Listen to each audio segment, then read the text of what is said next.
여러분 안녕하세요. 트렌드 코리아 톡톡 진행을 맡은 노무아입니다. 새해가 된 게 정말 엊그제 같은데 눈 깜짝할 사이에 한 달이라는 시간이 정말 빠르게 흘러보냈는데요. 여러분 행복한 추억도 만들고 든든한 새해 기운도 잔뜩 받아서 잘 지내고 계신지 모르겠습니다. 혹시나 기운이 빠지셨을 분들을 위해 저희 오늘 첫 순서인 가까이톡만큼은 기운차게 출발해 보려고 하는데요. 정말 특별한 두 분의 손님을 모셨습니다. 오늘의 가까이톡 바로 시니어 모델 윤일선 그리고 장순애와 함께합니다. 여러분 어서 오세요. 안녕하세요.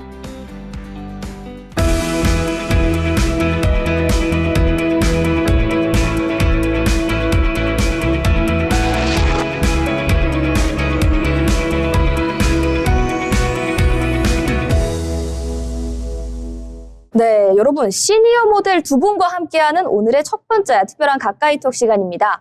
먼저 이 시니어 모델이라는 직종 자체에 궁금하신 분들이 있을 것 같은데요. 먼저 천천히 자기소개 들어볼게요. 먼저 윤일선 모델의 소개부터 들어보겠습니다. 네, 안녕하세요. 시니어 모델 겸 시니어 배우로 활동하고 있는 윤일선입니다. 네, 반갑습니다. 반갑습니다. 다음은 우리 장순애 모델 자기소개 들어볼게요. 안녕하세요. 저는 시니어 모델 겸 배우입니다. 오, 겸직을 하고 계신데요. 그 시니어 모델 하나만 하는 것도 굉장히 흥미로운 소재인데 배우까지 같이 하고 계신다 하니까 오늘의 가까이톡 정말 많은 이야기로 채워볼 수 있을 것 같습니다. 먼저 오늘 두 분을 모신 김에 이 시니어 모델이라는 직종이 사실 조금 생소한 부분이 있잖아요. 어떻게 시니어 모델의 길을 걷게 되셨는지 그 이야기를 들어보려고 하는데요. 먼저 얘기 들려주시죠. 예. 제가 시니어 모델을 하게 된 동기는요. 제가 오랜 직장 생활을 하고 일을 마치고 집에 와서 쉬다 보니까 한 2달 정도는 굉장히 재밌었어요. 이제 아침에 늦게 일어나도 되고 어디 가서 시간에 대한 구애도 안 받고 그러니까 참 재미났는데 한 2달 정도 지나고 나니까 뭔가 허전하고 갈 데가 없다는 게 굉장히 마음 부담스럽다고. 그래서 그러던 중에 이제 주변에 있는 몇몇 친구들이 대학교 다닐 때 만났던 친구도 그렇고 몇 명이지, 야, 넌 젊었을 때 아주 잘나고 이쁘게 잘생기고 그랬었는데 그때 한번 너 배우를 했으면 더 잘 나갔을 텐데 이런 농담도 하면서 야, 이번에 이제 시니어 모델 한 같은 거 한번 되면 지금 참 좋겠다. 그래가지고 퍼뜩 그 말하는 게 귀에 쏙깃하게 들어오더라고요. 그래서 이제 주변에 가까운 데를 한번 문의해 본 결과 한 연습을 하기 시작해서 한 8개월 정도 워킹을 이제 배우고 한국모델협회에서 주관하는 전국 시니어 모델 선발대회가 있길래 제가 거기에 출전을 해봤어요. 되든 안 되든 한번 해보자. 그런데 1차 본선에 선발대회에서 할 때는 한 300여 명이 와가지고 나중에 뽑을 때는 한 20, 30명 뽑는다고 그러는데 야, 이게 내가 될 수 있을까 하고서 이제 젊은 사람도 많은데 그래서 갔는데 1차 본선에 100명을 추리는데 합격됐다고 연락이 왔어. 너무 기뻐가지고 사실 그때까지는 제가 집사람한테나 애들한테도 얘기를 안 했어요. 네. 이거 망신스럽기도 할 것 같고 그래서 근데 100명에 딱 들어가니까 용기가 나더라고. 그래서 이제 집사람하고 애들한테도 야, 나 사실 이렇게 됐다. 그래가지고서 이제 출전 알렸더니 깜짝 놀랐죠. 그래서 본선에 나가가지고 30명 뽑는데 본선에 합격이 되고 시니어 모델로다가 한국모델협회에서 모델증을 주니까 이게 너무 반가운 거예요. 그래서 아주 어려웠던 그 직장 생활 그때 할 때는 7, 80년, 90년대니까 굉장히 어려웠잖아요. 근데 이걸 하고 나서부터 시니어 모델 하고 나서 굉장히 성격도 밝아지고 하여튼 활기찬 생활을 할 수 있는 제2의 삶을 지금 살고 있습니다. 와, 감사합니다. 그야말로 인생 2막을 정말 제대로 열어주신 그렇습니다. 것 같은데요. 되게 짧게 단축해서 말을 해주셨는데 자세한 이야기는 조금 나중에 들어보도록 하겠습니다. 다음으로는 우리 장순애 모델의 스토리가 또 궁금해지는데 어떤 계기로 시니어 모델로 전향을 하게 되셨을까요? 저는 이제 젊어서 어린이집을 많이 운영했고요. 딱 50살에 아팠었거든요. 네. 심장병이 있었는데 한 2년 동안 이 심장이 멈췄다 이렇게 계속 이렇게 했던 거예요. 그래서 이제 약으로다 음식으로다가 이제 치료를 하고 2년 동안 치료니까 낫더라고요. 스트레스 안 받고. 어린이집 할 때는 스트레스를 많이 받아요. 아이들이 울으니까. 그렇죠. 우는 걸 달래야 되니까. 그래서 이제 그거를 이제 그때 아파서 그만두게 되고 그 다음에는 봉사활동을 나갔어요. 색소폰으로다.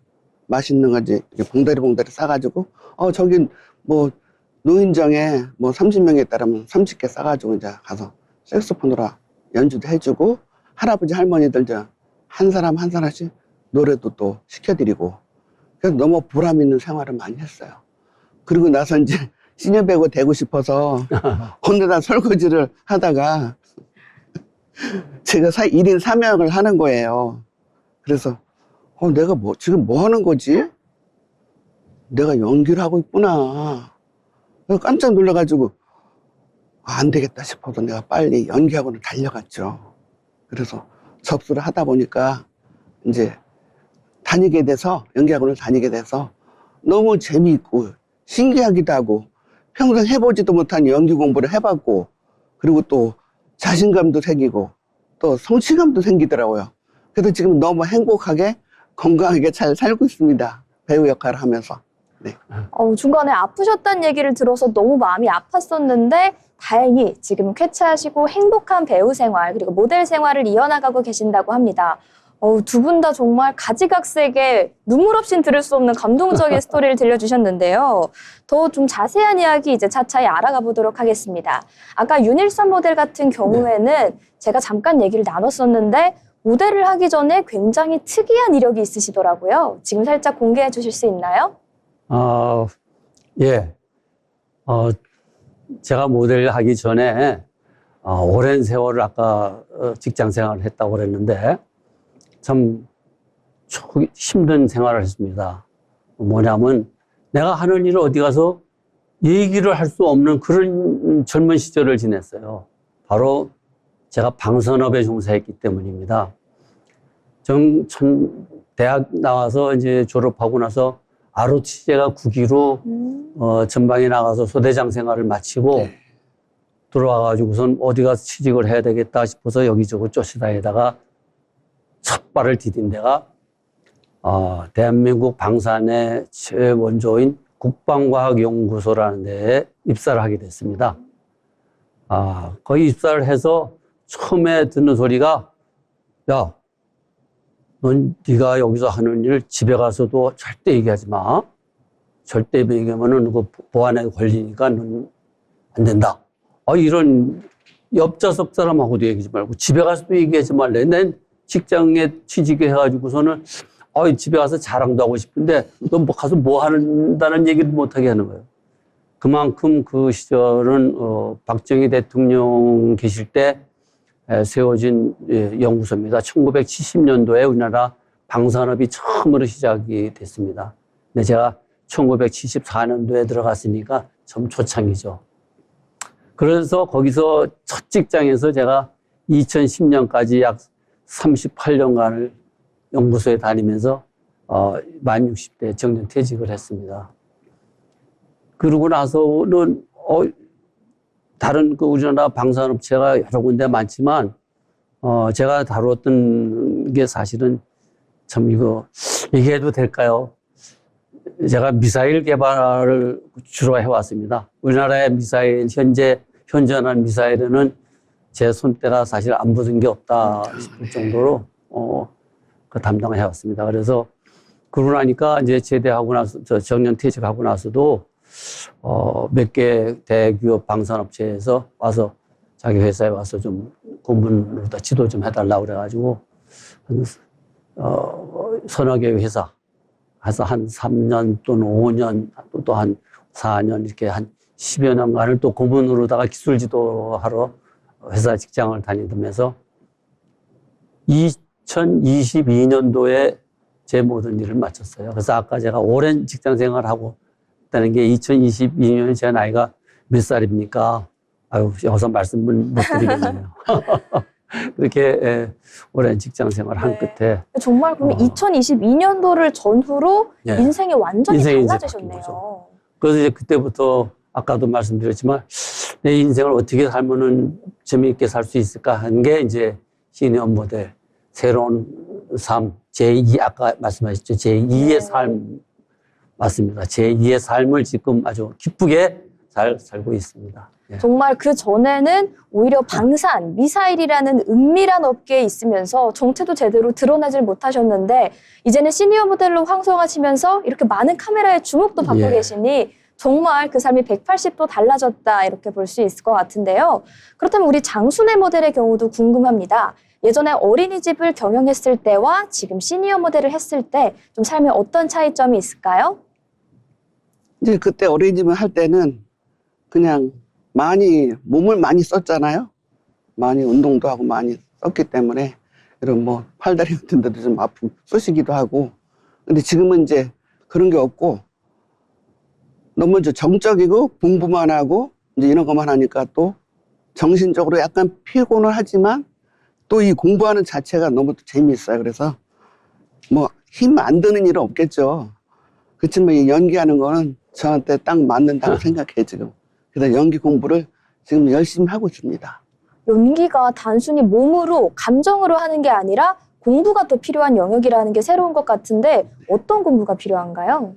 그 뭐 연기 이론이나 뭐 스타니슬라스키 같은 그 책도 많이 보고 매일같이 그 연기에 대한 뭐 디렉팅 같은 거, 내 인생을 어떻게 만들어야 되는가 그런 거 책도 보고 연기의 세계도 책도 보고 그래서 감정 연기라든가 뭐 눈물 연기라든가 뭐 이렇게 어떻게 보면 철학적으로 이렇게까지 가는 것 같은 느낌이 들어 이 연기라는 게. 그래서 소소하고 재밌고 저는 그 심리적으로 너무 저한테 맞는 것 같아요. 오, 이제야 연기가. 천직을 찾으셨다 이런 느낌도 드는데요.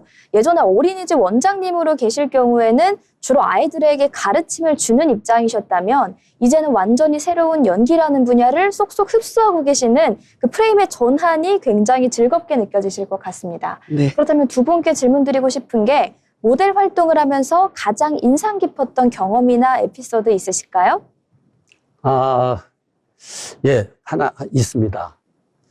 제가 시니어 모델이 되고 나서, 한 1년간은 그냥 몇 번 패션쇼 같은데 그냥, 워킹만 하러 다니다가, 우연한 기회에 한국미인협회라는 데에서 우리나라 세종대왕을 모델을 뽑는다. 이런 선발대회가 어떻게 알게 됐어요. 그래서, 야, 그거 괜찮겠다. 내가 우리나라에서 가장 존경하는 대왕님이 세종대왕 아니십니까? 네. 근데 내가 세종대왕 모델이 되면은 얼마나 좋을까 해서 이제 출전을 했는데, 이거 또 출전하자마자 세종대왕보다도 딱 수상을 했어요.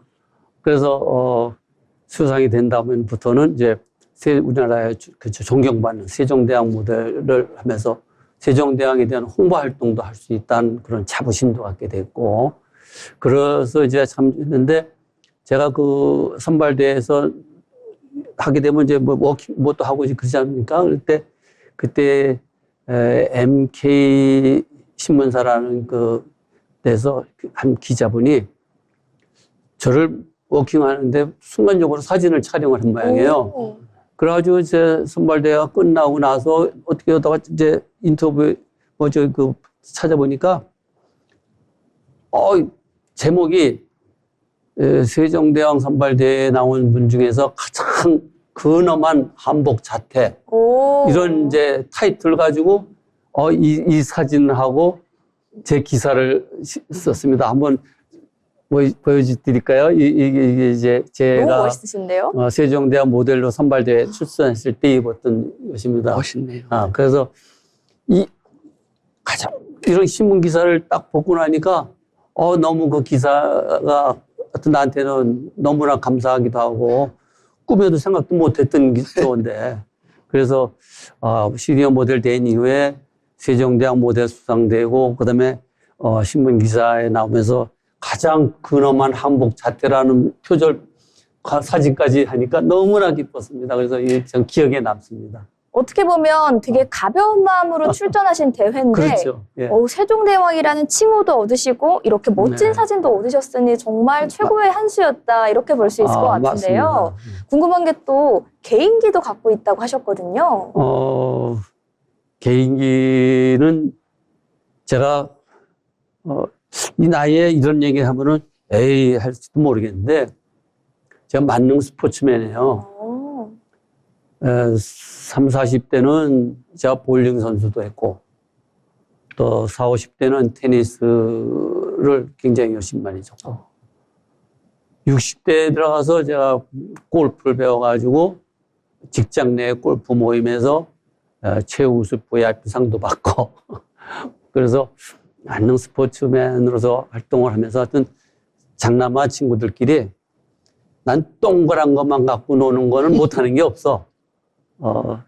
그럴 정도로 뭐 당구도 한 300 치니까 잘 치고 그래서 아무래도 제가 지금, 뭐 보여줄 수 있는 건 여기서 스포츠라 너무 무대가 좁은데요. 아무래도 지금 방송을 보고 계신 감독님들 이 만능 스포츠맨 모델 윤일선을 당장 섭외하시는 게 좋지 않을까 이런 생각이 드는데요. 모델이 아닌 배우로도 영역을 넓혀가실 수 있을 것 같다 이런 생각이 드는 것 같습니다. 이렇게 윤일선 모델의 모델을 하면서 가장 인상 깊었던 순간 세종대왕 선발대회라고 말씀을 해주셨는데요. 그렇다면 장순애 모델의 인상 깊었던 에피소드가 궁금한데요. 저는 이제 처음에 배우 되려고 오디션을 보러 갔어요. 네. 근데 한 300명이 왔더라고요. 근데 거기서 8명을 뽑는 거예요. 300명 중에 8명이요? 제가 7번째로 다 당선이 됐거든요. 나는 할 수 있다, 할 수 있다. 막 그러면 춤을 추면서 제가 전철을 타고 집에까지 왔어요. 네. 막 어깨가 해가지고요. 너무 신나는 거예요. 그래서 열심히 공부를 했죠. 그 다음에 이제 1년 정도 되니까 광고를 나가라래요. 오. 먹는 건 이제 온그램 단그램이라는 게 있어요. 먹는 거, 짜먹는 거. 단백질인데. 그거를 이제 가서 광고를 찍으라 해서 대본을 하나 내주길래 그거대로 또 했죠. 그래서 잘했다고. 거기서 그래가지고 한 박스 또 얻어갖고 왔어요. 주더라고. 그래서 잘 먹었죠, 또. 그리고 또 그 연기를 하다 보니까 지금 방금 뭐 죽은 사람처럼 흉내내는 거 있어요. 죽은 사람처럼 연기하는 거. 그것이 가장 어려웠었거든요, 제가. 근데 하다 보니까 죽은 사람처럼은 지금 너무 잘하고 있어요. 비결을 좀 알려주실 수 있나요? 비계요? 네. 그냥 TV에서 보면 쓰러져도 죽는 사람 많이 나오잖아요. 그것처럼 그냥 하면 돼요. 그냥 툭 쓰러지면 죽은 척 하면 돼요. 힘 빼고. 그래서 너무 재밌고요. 지금 또 다른 연기, 뭐 다양한 연기를 많이 배우고 있고요. 그래서 너무너무 재밌어요, 지금요. 우리 장순애 모델이 인생을 진심으로 즐기는 그 에너지가 저한테까지 전달이 돼서 굉장히 긍정적인 기운 우리 시청자분들에게도 전달해 드릴 수 있을 것 같은데요. 그 죽은 사람 연기 말고 또 다른 개인기가 많다고 제가 들었습니다. 개인기요? 뻐꾸기 소리 한번 내볼까요? 한번 들려주세요. 조금 있으면 봄이 오니까 그렇죠. 뻐꾸기가 이제 좀 오를 거예요. 한번 내볼게요. 네.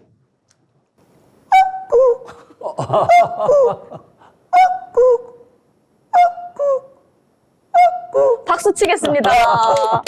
저희 가까이톡에서 되게 많은 분들이 개인기를 네. 선보이셨는데 제가 알기로 뻐꾸기 소리는 처음인 것 같거든요. 저기 옆에 초록색 크로마키도 있고 하다 보니까 지금 산에서 네. 지금 뻐꾸기 한 마리 온 거 아니야? 이런 생각이 들었습니다, 제가.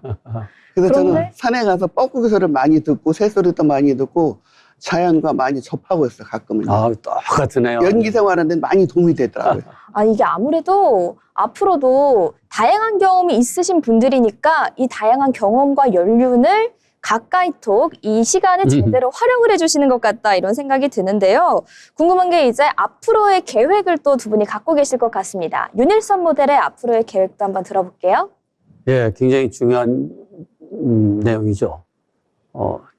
제가 시니어 모델이 된 이후에 이제 워킹을 몇 번 이제 패션쇼 같은데 한 서너 번 나가서 하다 보니까 젊은 사람들하고 같이 어울려서 하다 보니까 이게 참 쉬운 일이 아니더라고 이것도. 그리고 어디까지나 내가 뭔가 주역이 되어서 이렇게 움직이고 싶은데 패션쇼 같은 데 나가면 아무도 젊은 사람들 옆에서 하나의 보조 역할밖에는 사실 안 되는 것 같아요. 이제 이 나이에 하려니까. 그래서 이제, 생각을 한 게, 야, 내가 앞으로 뭘 하면 좋을까. 이렇게 이제 머릿속에 생각한 게 시니어 모델이 아니라 이제 시니어 배우가 돼야 되겠다. 그래가지고 제가 아는 지인 중에 한 분이 80년대에 왕릉일가라는 드라마를 혹시 기억하십니까? 그건 모르겠죠. 모르겠지만 우리 네. 조 선생님은 아실지 모르겠는데 왕릉일가라는 드라마를 연출해서 대한민국의 최고 연출가상을 받으신 이종환 연출가님을 제가 잘 알아요. 그분하고 또 그래서 그분한테 연락을 해가지고 연기 좀 배우고 싶다. 그래서 제가 좀 했더니 연극을 배우려면 연극을 먼저 하자고 그래가지고 팀을 만들어줬어요. 네. 그래서 한 5명 정도의 이제 팀을 만들어서 그 대본도 이종환 선생님이 만들어져가지고 5명이 할 수 있는 그 드라마 연극을 해서 이거 한 5, 6개월 연습해가지고 가을쯤에 대학로에 가서 한번 해보지 않겠냐고 그래요. 그래서 그래 한번 해봅시다. 뭐 못할 게 어딨냐. 그래가지고서 이제 시작했는데 5명이 이게 끝까지 가야 되잖아요. 그렇죠. 근데 한 3개월 하는데 2명이 못 하겠다는 거야. 그러니까 3명이 이걸 할 수도 없고. 그 얘기를 듣자 보니까 조만간 우리 윤일선 모델을 결국엔 브라운관에서 보게 될 것 같다 이런 생각이 들더라고요, 제가. 그랬습니까? 네, 아까 너무 이제 모델로 커리어를 시작하시긴 했지만 외모도 너무 배우 필이 나시기 때문에 조만간 트렌드 코리아 톡톡 방송을 시작으로 다양한 방송에 섭외돼서 이제 연극이든 드라마든 브라운관에서 볼 수 있기를 제가 진심으로 응원하도록 하겠습니다. 아이고 감사합니다. 드라마에서 꼭 좋은 연기 보여주시도록 지금도 연기력을 향상시키기 위해서 많이 노력하고 있습니다. 네, 감독님들 주목해 주시고요. 다음으로는 이제 장순애 모델의 앞으로의 계획 한번 들어보고 싶은데요. 저는 이제 시니어 모델로 앞으로 이제 일단 건강해야 되니까 건강하고 성실하고 그렇죠. 노력하고 또 나만에 맞는 브랜드를 만들어야 되고 저만에 맞는 캐릭터 이런 거를 만들어 갈 것이고요. 또 연기는 또 제 나이에 맞게 또 많이 하고 싶은 게 또 있어요. 그런 연기를 또 하고 싶어요. 어떤 역할을 꼭 뭐, 맡아보고 싶다 이런 거 우리나라의 있으신가요? 그 전형적인 시어머니 있죠? 네. 효도스럽고 무식하고 못 배우고 아주 악랄한 시어머니 역할을 제가 좀 하고 싶어요. 왜냐면 네. 그런 시어머니 밑에도 제가 시집살이를 한번 해봤거든요. 근데 눈물 한 방울도 안 흘렸거든요. 시집살이는 저렇게 시키는 거구나. 이래서 저도 그걸 또 물려받아서 우리 며느리한테는 안 시키지만 이렇게 해서 연기를 하고 싶은 거예요, 저는. 아무래도 그 전에 경험이 있기 때문에 정말 희노애락이 담긴 진정한 연기를 선보이실 수 있을 것 같은데요. 오늘은 이렇게 윤일선, 장순애 두 분의 시니어 모델과 함께 즐거운 이야기를 나눠봤습니다. 모델이라는 장르보다 시니어 모델이라는 직종은 생각보다 굉장히 신선하고 그 이상으로 깊은 이야기를 담고 있다 이런 느낌이 들었는데요. 오늘 이 흥미로운 이야기와 에너지가 지금 시청자분들에게도 그대로 전달될 수 있도록 저희가 항상 응원하고 저희는 다음에 조금 더 재미있는 이야기로 돌아오도록 하겠습니다. 오늘 이렇게 두 분과 함께했습니다. 지금까지 가까이톡이었습니다.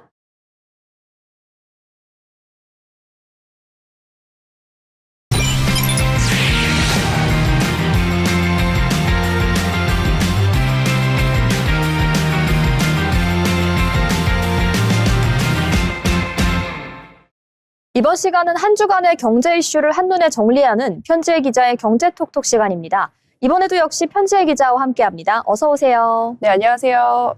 네, 이번 주 증시의 흐름 살펴보도록 하자면 이번 주 증시는 상승 속에서도 그 상승과 반동이 반복되는 흐름이었습니다. 이런 변동성 장세 속에서 투자자들의 위험 부담은 당연히 함께 커지고 있는 상황인데요. 빚을 내서 투자하는 B2의 규모가 사상 처음으로 30조 원을 넘어섰습니다. 네, 그렇습니다. 증시가 급등하면서 빚을 내서 투자하는 이른바 B2 규모가 사상 처음으로 30조 원을 넘어섰습니다. 네, 금융투자협회에 따르면 지난달 말 기준 신용거래융자 잔고, 그러니까 투자자가 증권사에서 돈을 빌려서 주식을 사고 아직 갚지 않은 금액이 30조 원을 돌파했다고 하는데요. 최근 들어서 증가 속도가 더 빨라졌다고요? 네, 불과 1년 전만 해도 16조 원대였는데 1년 만에 거의 2배 가까이 늘어난 셈입니다. 네, 최근 들어서 증가 속도가 정말 빨라진 추세인 것 같은데 그렇다면 한 달 만에 2조 5천억 원 이상 급증했다는 얘기가 들었는데 맞을까요? 네, 한 달 만에 말씀해 주신 것처럼 2조 5천억 원 이상 급증했고 증시가 더 오를 것이라는 기대와 함께 지금 안 들어가면 뒤처진다라는 포모 심리가 맞물린 결과로 분석됩니다. 그런 배경이 있었군요. 그런데 고위험 상품으로도 자금이 몰리고 있는 상황이라고 합니다. 네, ETF 시장에서도 코스피와 코스닥 지수를 2배로 추정하는 레버리지 ETF의 순자산이 빠르게 늘고 있습니다. 수익이 2배인 만큼 손실도 2배가 될 수 있는 구조인데 불장 위기 속의 분위기 속에 위험 신호가 더 커지고 있는 분위기입니다. 그런데 이런 상황에서 조금은 정반대 방향의 투자 사례가 아무래도 주목을 받는 것 같은데요. 네, 배우 전원주 씨의 SK 하이닉스 투자 사례가 다시 한 번 더 회자되고 있습니다. 전원주 씨는 SK 하이닉스 주식을 2만 원대에 매입해서 10년 이상, 길게는 20년 가까이 보유해온 장기 투자자입니다. 지금 주가를 감안하면 수익률이 상상 그 이상일 것 같은데. 네, 그렇습니다. 현재 주가 기준으로 보면 수익률은 약 4,000%를 훌쩍 넘는 수준입니다. 이른바 전원 버핏이라는 별명까지 붙었습니다. 전원 버핏, 진심으로 부러워지려고 하는데요. 아무래도 투자 방식 자체가 지금의 B2와는 상당히 다른 것 같습니다. 네, 빚내서 투자하는 모습과는 정반대되는 모습인데요. 전원주 씨는 급히 쓸 돈이 아니라 넣어두고 오래 기다릴 수 있는 돈으로 투자해야 한다고 말했습니다. 기업의 내실과 사람, 경영진의 태도를 보고 투자를 결정해야 한다고도 밝혔는데요. 주주총회에 직접 참석해 회사 분위기와 진정성까지 살폈다고도 말했습니다. 아무래도 지금 같은 불장에서는 더 새겨들을 필요가 있는 말인 것 같습니다. 네, 맞습니다. B2는 상승장에서는 수익이 커 보이지만 이자 부담이나 반대 매매 위험, 심리적 압박까지 겹치면서 손실이 빠르게 확대될 수가 있습니다. 전원주 씨의 사례는 얼마나 빨리 벌 것인가 보다 어떤 돈으로 얼마나 버틸 수 있는가가 투자 성패를 가른다는 점을 보여줍니다. 네, 이번 이슈의 경우에는 불장 속에서도 한 번쯤은 투자 방식 그리고 리스크를 같이 점검해 볼 필요가 있다. 이렇게 정리해 볼 수 있을 것 같은데요. 다음 이슈로 넘어가자면 최근에 정부 정책을 둘러싼 논란 중 하나가 눈에 띕니다. 바로 설탕 부담금입니다. 이재명 대통령이 도입 여부에 대한 공론화의 필요성을 강조하면서 이거에 대한 찬반 논쟁이 이어지고 있는 상황인데요.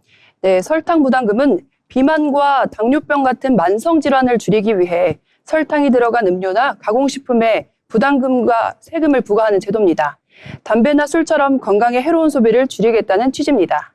이렇게 취지는 분명한데 우려의 목소리도 적지가 않습니다. 네, 여기서 가장 큰 논점은 저소득층의 부담이 오히려 커질 수 있다는 점입니다. 그러면서 일각에서는 소득이 낮을수록 더 부담이 되는 것 아니냐는 역진선 논란이 일기도 하는데요. 보건사회연구원 자료에 따르면 소득 하위 20%와 상위 20% 사이에는 기대수명 6년, 건강 기대수명은 11년 격차가 있습니다. 이미 건강 격차가 매우 큰 상황이네요. 그렇습니다. 소득이 낮을수록 가계 지출에서 식료품비 비중이 높기 때문에 설탕 부담금이 가격 인상으로 이어질 경우 서민층에서 더 큰 타격이 될 수 있다는 지적입니다. 또 기업이 설탕 대신 아스파탐 같은 인공 감미료를 쓰더라도 저소득층은 값싼 저품질 제품을, 고소득층은 비싸도 질 좋은 제품을 선택하면서 건강 격차가 더 벌어질 수 있다는 우려도 나오고 있습니다.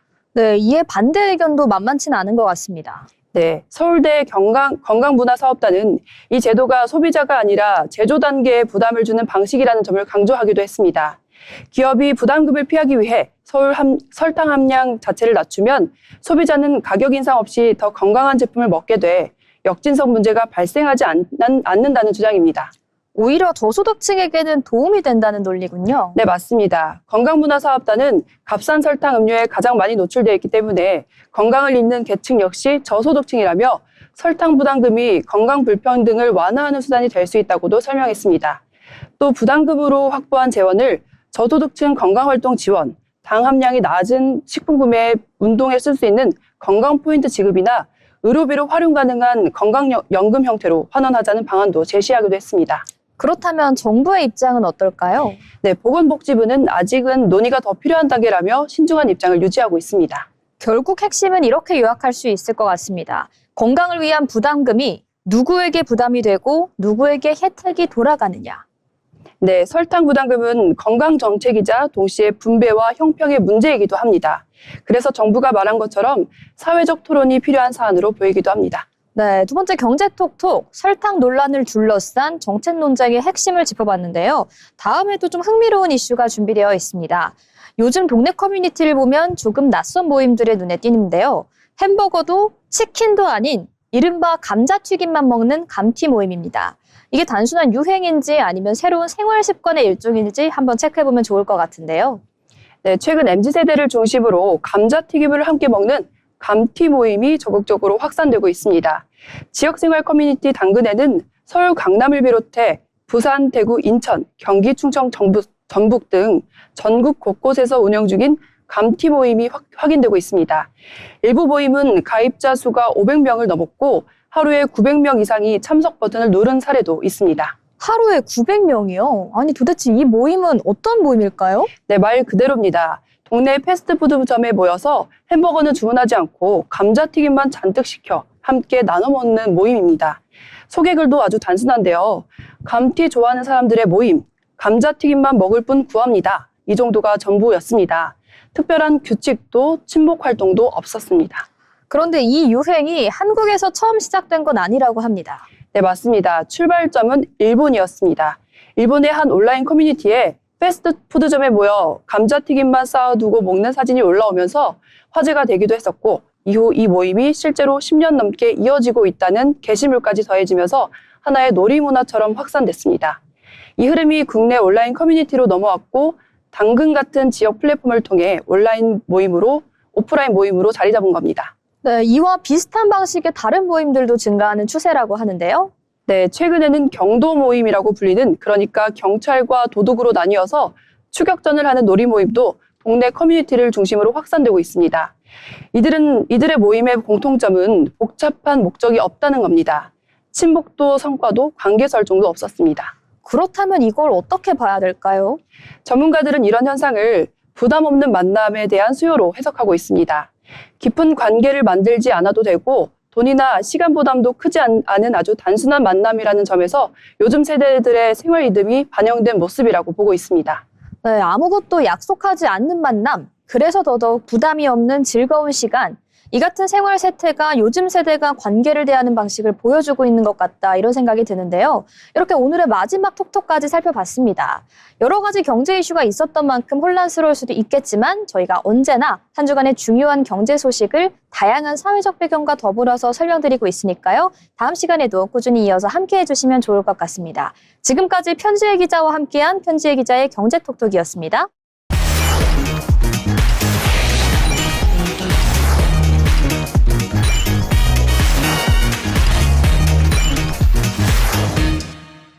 이번 시간은 대한민국의 부동산 흐름을 짚어드리는 마켓 트렌드입니다. 오늘도 문민지 아나운서와 함께합니다. 어서 오세요. 네, 안녕하세요.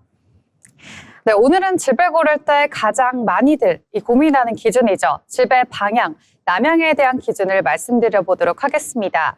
집을 볼 때 그래도 남향이 좋지 않냐 이런 이야기들 많이들 하는데요. 하지만 실제로 살아보면 이 집의 방향 하나로만 결정되지가 않습니다.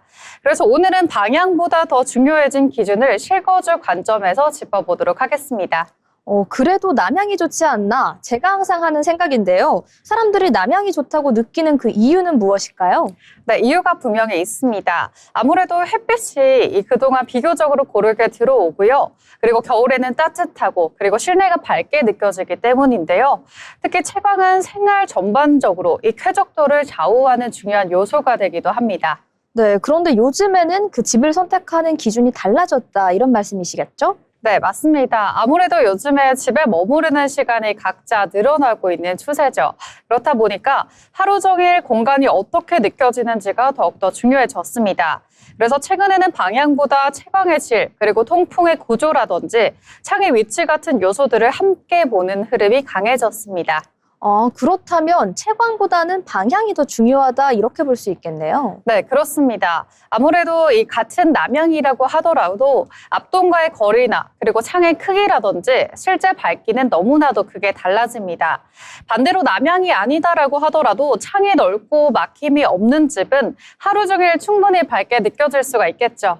네, 단순히 남향이 중요한 게 아니고 채광 같은 다른 요소가 중요하다 이렇게 정리할 수 있을 것 같은데요.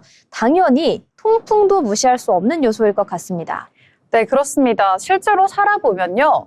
이 통풍은 생각보다 큰 차이를 만듭니다. 맞통풍이 가능한 구조인지 아니면 창이 한쪽에만 몰려있지 않은지에 따라서 계절과 상관없이 집의 쾌적도가 바뀌게 되겠죠. 그렇다면 방향마다 그 계절의 방향이 체감이 다를 것 같은데요. 네, 맞습니다. 아무래도 남향이 여름에는 햇볕이 부담스러울 수가 있겠고요. 그리고 서향은 오후에 실내 온도가 올라갈 수가 있습니다. 반면 동향은요, 아침 햇살이 들어오기 때문에 생활 리듬이 잘 맞는 경우가 많습니다. 그래서 결국 중요한 건 내 생활과의 궁합이 되겠습니다. 그렇다면 집을 볼 때 우리는 어떤 질문을 던지면 좋을까요? 네, 이 질문은 꼭 해보셨으면 좋겠습니다. 이 집은 하루 동안 어떤 빛과 바람을 만나게 될까? 짧은 방문 시간만 보지 마시고요. 하루의 흐름을 상상해보고 또 누려보는 게 중요할 것 같습니다. 그러면 남향이 아니면 불리한 선택일까요? 네, 꼭 그렇지는 않습니다. 아무래도 채광과 통풍이 잘 설계된 집이라면요. 방향과 상관없이 충분히 쾌적한 생활이 가능합니다. 요즘은 남향이라는 조건보다도 살기 편안한 환경이 더욱더 중요시되고 있습니다. 네, 오늘은 이렇게 남향이 전부는 아니다 관련된 주제로 집을 고를 때 중요한 기준들을 여러 가지 알아봤는데요. 오늘 나눴던 이야기를 한 문장으로 정리한다면 어떻게 될까요? 네, 여러분들께 세 가지로 정리를 도와드리도록 하겠습니다.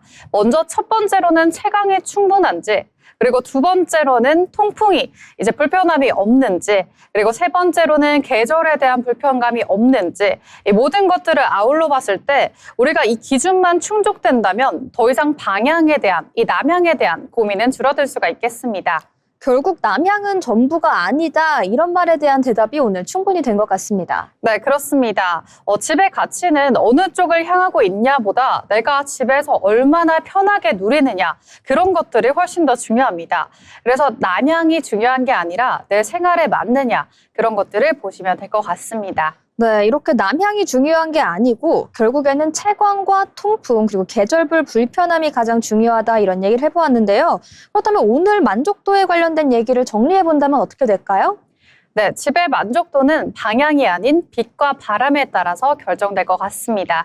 네, 여러분 기억하셨죠? 단순히 남향이라는 두 글자에 현혹되는 것이 아니고 이제 집의 만족도는 빛과 바람의 질, 방향이 중요하다는 점 한 번 더 기억하시면 좋을 것 같습니다. 집을 보는 기준이 아예 달라진 느낌인데요. 네, 맞습니다. 집을 볼 때 이제는 우리가 방향에 따라서 새로운 접근이 가능할 것 같습니다. 우리가 집 안에서 어떤 하루를 보내는지가 너무나도 중요하겠죠.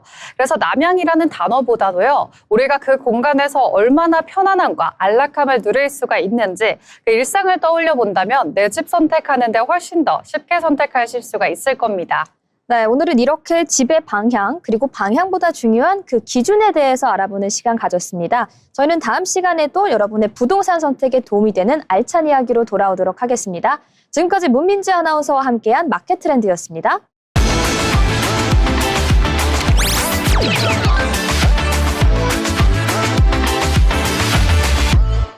이번 시간은 주목해야 될 이슈들을 한눈에 살펴보는 트렌드 이슈 시간입니다. 오늘도 염지연 아나운서와 함께합니다. 어서 오세요. 안녕하세요. 네, 애니메이션 영화 K-팝 데몬 헌터스의 주제곡이죠. 골든이 또 한 번 새로운 역사를 썼습니다. 세계 최고 권위의 대중음악 시상식인 그래미에서 바로 K-팝 최초로 수상을 해내는 쾌거를 이뤘는데요. 세계 음악 시장에 K-팝의 존재감을 제대로 각인시켰다는 평가가 나오고 있습니다. 네, 맞습니다. 1959년부터 시작된 유서 깊은 그래미의 오프닝 무대는 블랙핑크 로제의 몫이었습니다. 브루노 마스의 기타 연주에 맞춰 미국 팝스타들이 아파트를 함께 부르며 시상식 무대를 달궜는데요. 일찌감치 수상이 예견됐던 K-팝 데몬 헌터스의 주제가 골든이 영상 미디어 부문 최우수 노래상을 거머쥐었습니다. 골든을 비롯해 로제의 아파트도 6대 본상에 해당하는 올해의 노래 등 3개 부문 후보에 당당히 이름을 올렸고 캣츠아이는 신인상 후보 등으로 지명돼 세계 음악 시장의 눈도장을 확실히 찍었습니다. 네, 한국에 나온 세계적인 보이그룹 바로 방탄소년단 역시 3년 연속 실패한 이 그래미상을 골든이 수상하면서 이제 K-팝은 까다롭기로 소문난 우리 미국 주류 대중음악계의 험난한 시험대도 통과했다는 평가를 받고 있는데요. 이렇게 음악계의 흐름이 달라지고 있는 가운데 우리의 식탁계의 흐름에도 정말 큰 변화가 나타나고 있습니다. 빵플레이션, 슈가플레이션이라는 말이 나올 정도로 몇 년 동안 밀가루와 설탕 값이 정말 많이 올랐는데요. 그런데 이 같은 현상에도 다 이유가 있었다고 합니다.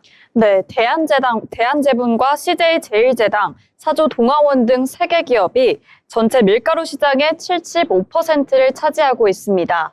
검찰이 수사해보니 이들 기업이 5년 9개월 동안 서로 가격을 맞춰 올렸던 것입니다. 이렇게 2020년 1월부터 이뤄진 밀가루값 담합 규모만 무려 5조 9,913억 원인데요. 물가 상승률보다 밀가루값이 더 올랐고 한 번 오른 가격은 내리지도 않았습니다. 수사가 시작되자 증거를 없애며 너무 많이 지우면 증거인멸로 갈 것 같다고 한 메시지도 발각됐습니다. 검찰은 밀가루값 담합에 동참한 혐의로 6개 법인과 법인 대표이사, 임직원 등 20명을 재판에 넘겼습니다. 네, 이렇게 먹거리 물가를 둘러싼 유통 질서의 문제가 이어지고 있는 가운데 이번에는 의약품의 판매 방식을 둘러싼 논란도 이어지고 있습니다.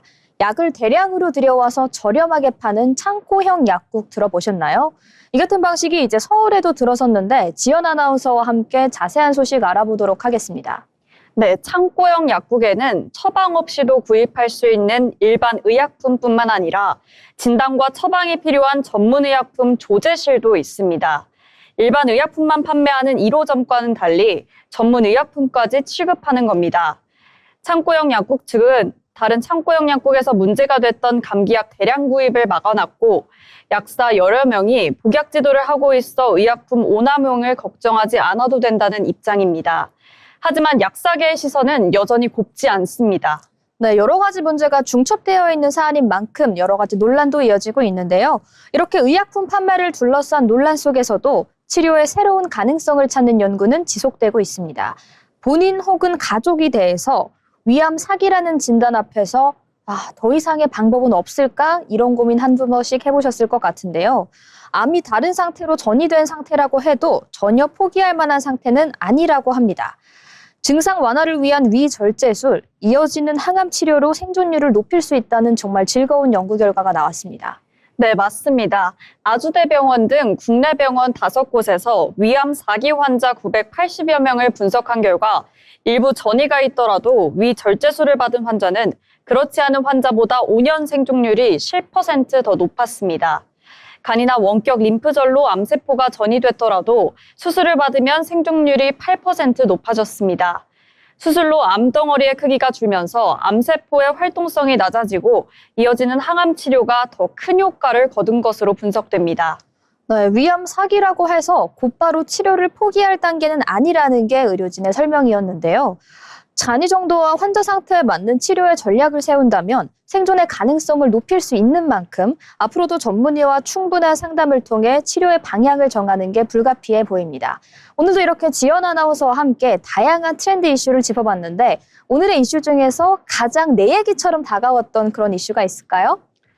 가장 내 얘기처럼 다가왔던 이슈는 아무래도 K-팝 이슈였습니다. 왜냐하면 저는 평소에 노래를 듣는 것을 즐기곤 하는데 K-팝 노래를 들으면서 K-팝에 대한 국뽕을 느끼기도 하는데 이 K-팝이 이제 전 세계로 퍼져나가는 모습을 보며 되게 인상 깊었다는 생각이 들었습니다. 네, 혹시 K-팝 데몬 헌터스 보셨나요? 네, 봤습니다. 무아 아나운서도 보셨나요? 저는 안 봤습니다. 안 봤지만 골든 주제곡은 너무 좋아해서 정말 매일매일 돌려들었던 곡인데 이런 우리의 K-팝 노래가 국위선양을 하면서 전 세계에서 인정받고 있는 모습 정말 인상 깊은 것 같습니다. 오늘 이렇게 지연 아나운서와 함께 긍정적인 소식을 더불어 다양한 트렌드 이슈 짚어봤습니다. 지금까지 트렌드 이슈였습니다.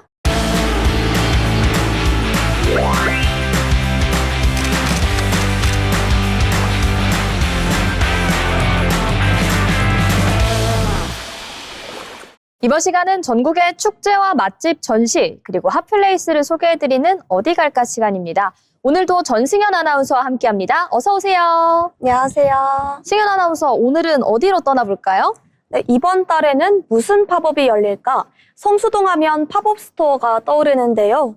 막상 가보면 어디부터 가야 할지 모르겠고 걷다 보면 사람들이 몰린 곳은 다 이유가 있습니다. 요즘 성수에서 그 이유가 되는 건 대부분 팝업 스토어인데요. 잠깐 열리고 짧게 즐기고 대신 기억에는 오래 남는 공간입니다. 그래서 오늘은 2월 성수에서 열리고 있는 팝업 중에서 몇 가지만 골라 소개해드리겠습니다. 오늘은 2월의 성수로 함께 떠나보시죠. 너무 좋은 주제인 것 같은 게 요즘 성수동을 가면 팝업 스토어들이 워낙 많아서 어떤 곳을 골라가야 되는지 헷갈리더라고요. 그래서 오늘은 지금 가면 좋은 곳들만 골라서 정리해 주신다고 합니다. 네, 그렇습니다. 첫 번째는 어른들의 가슴까지 뛰게 하는 레고 코리아입니다. 레고는 아이들의 장난감을 넘어서 최근에는 어른을 위한 인테리어, 선물용 라인업까지 영역을 넓히고 있는 브랜드인데요. 네, 팝업 기간은 2월 5일부터 18일까지고요. 장소는 성수 무신사 스토어 대림창고에서 열립니다. 이번 팝업은 레고의 보테니컬 컬렉션, 꽃과 식물을 컨셉트로 한 제품들이 중심이고요. 레고 장미를 직접 만들어보는 체험 프로그램과 완성된 작품으로 포토존 촬영까지 가능합니다. 발렌타인 시즌 컨셉트 공간 연출과 단순 전시가 아니라 직접 만들고 경험하는 팝업이라 데이트 코스로도 많이들 찾고 있습니다. 레고가 사실 남녀노소가 즐길 수 있는 취미인 만큼 어떤 분들이 가셔도 즐거운 추억 쌓으실 수 있을 것 같은데요. 이번에는 뷰티 팝업입니다. 색조 제품으로 유명한 브랜드인 것 같은데 네, 두 번째는 색조 뷰티 브랜드죠. 네이밍입니다. 네이밍은 발색이 쉽고요. 데일리로 쓰기 좋은 컬러감으로 젊은 층에서 특히 인기가 많은 브랜드인데요. 팝업 기간은 2월 4일부터 12일까지, 장소는 성수 올리브영 N에서 진행됩니다. 현장에서는 네이밍 2026년 봄 시즌 신제품 컬렉션이 제공되고요. 립 아이 메이크업 제품 현장 발색 테스트까지 가능합니다. 직접 발라보며 컬러와 질감 비교까지 가능하고요. 마음에 드는 제품은 현장 구매도 가능합니다. 봄 메이크업을 미리 준비하고 싶은 분들께 도움이 되는 팝업이죠. 저는 이걸 듣고 당장 가봐야겠다라는 생각을 한 게 평소에도 메이크업에 관심이 많거든요. 네. 이처럼 코스메틱 분야에 관심이 많은 분들께서는 이번 네이밍의 팝업 절대 놓치시면 안 될 것 같은데요. 다음 팝업은 스킨케어 쪽입니다. 네, 마지막은 클린뷰티 스킨케어 브랜드죠. 온그리디언츠입니다. 성분을 중요하게 보는 소비자들에게 꾸준히 주목받고 있는 브랜드인데요. 팝업은 현재 진행 중이며 2월 23일까지 진행되고 장소는 성수 연무장길 일대입니다. 현장에서는 온그리디언츠 베스트셀러 스킨케어 라인 체험을 할 수 있고요. 제품별 제형과 사용감까지 직접 비교해 볼 수 있습니다. 방문 고객 대상 샘플 증정과 이벤트에 참여하시면 기프트백이 제공되고요. 구매 여부와 관계없이 체험만 해도 제공되니까요. 부담 없이 들러서 써보고 판단할 수 있는 팝업입니다. 네, 성수의 팝업 스토어들은 잠깐 열렸다가 사라지기 때문에 미리 알고 가지 않으면 그냥 지나치기 쉬운 공간들이죠. 하지만 알고 가면 보고 즐기고 생각보다 챙겨오는 것들이 많은데요. 2월 성수에서 열리고 있는 팝업들 이번 주말 일정에 하나쯤 넣어보셔도 좋을 것 같습니다. 네, 아는 만큼 보인다 이런 말이 있죠. 그냥 모르는 상태로 성수에 간다면 이렇게 정신없는 곳들은 뭐지? 이렇게 하고 지나치실 수 있지만 오늘 어디 갈까 해서 소개해드린 것처럼 세 가지의 알짜 팝업 스토어 꼭 생각하신다면 좋은 시간 보낼 수 있을 것 같습니다. 오늘 이렇게 전승현 아나운서와 함께 성수의 팝업 스토어에 대해서 알아봤습니다. 지금까지 어디 갈까였습니다.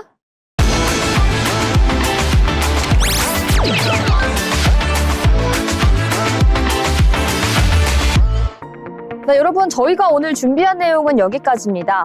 새해가 됐다 이렇게 종을 쳤던 게 엊그제 같은데 벌써 2월의 첫 번째 주가 지나갔습니다. 한 주 동안 고생 많으셨을 텐데요. 저희 트렌드 코리아 톡톡과 함께 하시면서 이번 주말만큼이라도 푹 쉬면서 남은 2월도 잘 보낼 수 있는 긍정적인 기운 받아가시면 좋을 것 같습니다. 저희는 다음 주에 조금 더 알차고 핫하고 즐거운 이야기들로 돌아오도록 하겠습니다.